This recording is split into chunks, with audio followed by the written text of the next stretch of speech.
Hi, I'm Mike, and today we're replacing batteries in a garage door remote. Hey, if this is your first time here, don't forget to hit the subscribe button below so you don't miss anything. So this is my garage door opener. It is a LiftMaster number 375 UT. Yours may not be this exact model. In fact, it probably isn't, but they're all gonna change out in the exact same way. So this has a little door that slides. It has nothing to do with getting the battery out. This allows you to reprogram it and reset it. So we're not gonna bother with that. What we wanna do is split this case in half along the long axis here. And you can use a standard screwdriver. This one is super small. You could use, some of them are big enough you can use a coin. I'm gonna use a kind of a blunt end of a multi-tool I've got here. But a small standard screwdriver works great. Gonna put it in between the seams.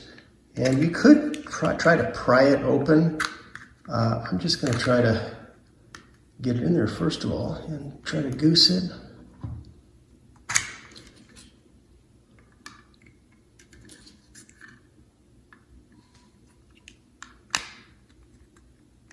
There we go. So the top and the bottom half are separating, and then I just run it up like so. You can see it starting to come apart.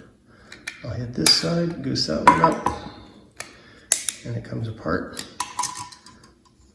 That's the battery. Gonna push it out. It'll say what type of a battery you have. Most of them are 2032s.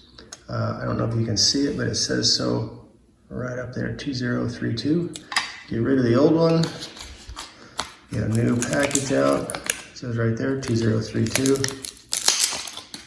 And it slides right back into the same spot. Remember, positive is on the outside for me. Put it back. I'm going to put the top back on it and just squeeze them together until I hear a couple of snaps. Like that. All done. Well, I hope this video helped you. If you have any questions or comments, leave them in the comment section below. If you're interested in our franchise opportunity, I'll leave a link for that in the comment section below. Don't forget to hit the subscribe button, and we'll see you next time.